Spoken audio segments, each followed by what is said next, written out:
Assalamualaikum warahmatullahi wabarakatuh. Halo anak-anak, selamat pagi semuanya. Selamat memasuki bulan November ya.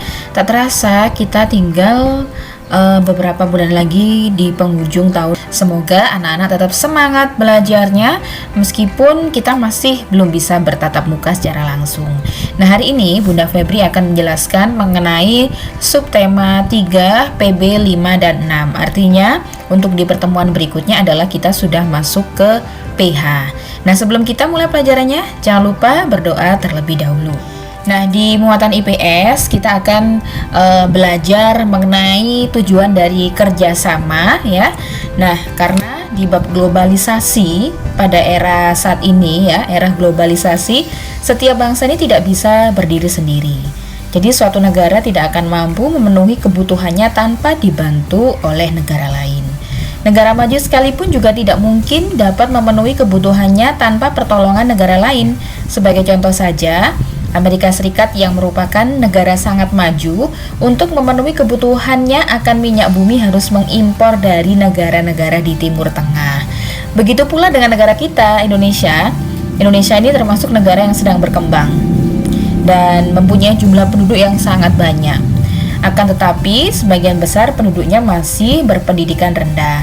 Oleh karena itu, Indonesia masih membutuhkan bantuan dari negara lain, tentunya dengan adanya organisasi di wilayah Asia Tenggara yang disebut dengan ASEAN.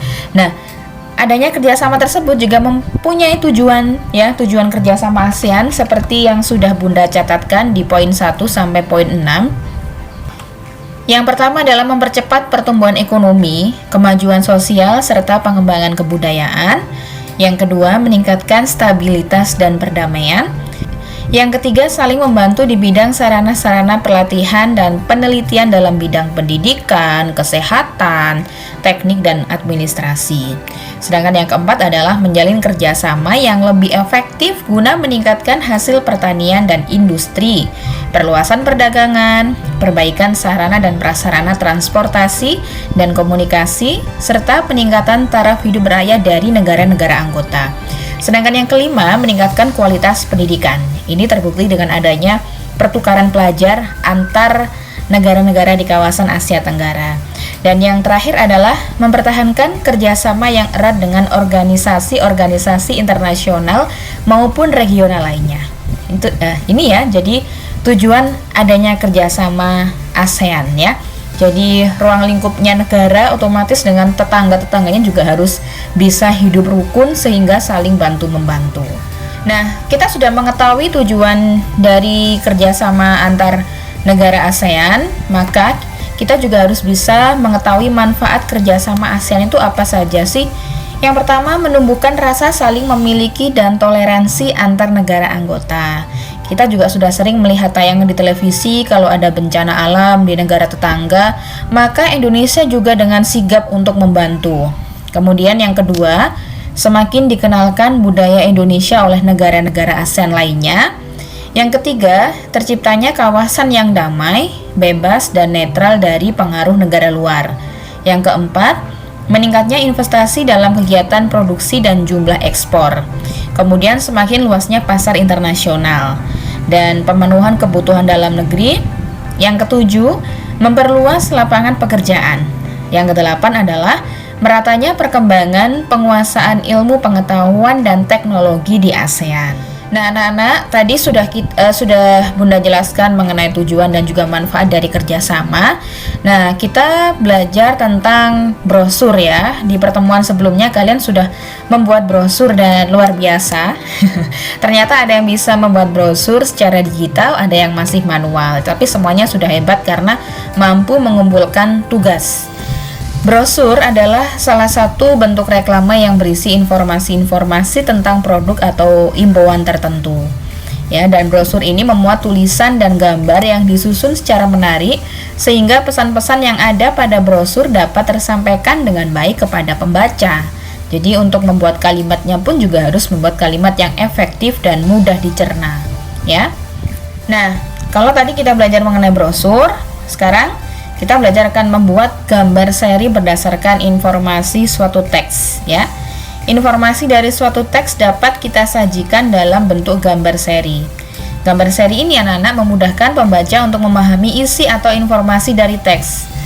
Gambar seri harus disajikan berurutan sesuai isi urutan informasi suatu teks. Kalau kalian mungkin yang masih terbiasa membaca komik atau membaca majalah Bobo, ya, itu ada sebuah cerita, biasanya di halaman belakang atau di tengah itu ada cerita yang bergambar. Nah, di situ kan ada gambar seri.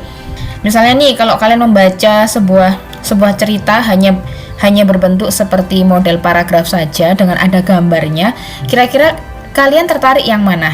Yang berbentuk paragraf atau yang ada gambarnya? Pasti memilih yang ada gambarnya, ya, karena di gambar tersebut, gambar seri itu memudahkan pembaca untuk memahami isi atau informasi dari teks. Sebagai generasi bangsa, ya, banyak sekali cara untuk mengkampanyekan ajakan bangga menggunakan barang buatan Indonesia. Entah tadi menggunakan gambar seri, sebuah cerita, atau melalui yang simple atau yang praktis bisa melalui poster. Nah, mengapa kita harus bangga? Karena sebagai warga negara ini harus mencintai tanah air dengan segenap hati. Jadi kalian harus bangga dengan kebudayaannya Indonesia, ya, lebih cinta dengan produk dalam negeri. Jadi yang saat ini terlihat kan, yang lagi terkenal atau lagi booming itu adalah gaya-gaya ala K-pop, ya. Nah, seharusnya kalian tuh harus bisa mempelajari kebudayaan Indonesia terlebih dahulu. Kemudian, cinta terhadap tanah air dapat diwujudkan dengan berbagai tindakan, seperti ikut mencintai barang buatan Indonesia. Ada lagi mungkin, ya, mau belajar tentang kebudayaan Indonesia, baik itu tarian-tariannya, atau mungkin dari hal penggunaan bahasa daerah atau bahasa Jawa yang benar dalam kehidupan sehari-hari. Ini juga sudah semakin langka, ya, jarang ditemui. Nah, jika kita mencintai barang buatan Indonesia, tentunya kita akan merasa bangga saat menggunakan barang tersebut. Ini, ya, jadi harus benar-benar rasa cinta tanah air sudah ditanamkan pada diri kalian.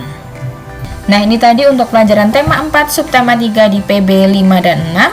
Semoga kalian paham, ya, dengan penjelasan yang disampaikan oleh Bunda Febri.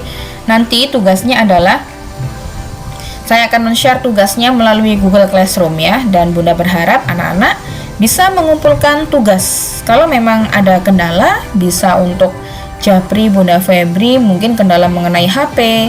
Dan ingat anak-anak, bulan Desember adalah kalian sudah semester dan sudah rapotan.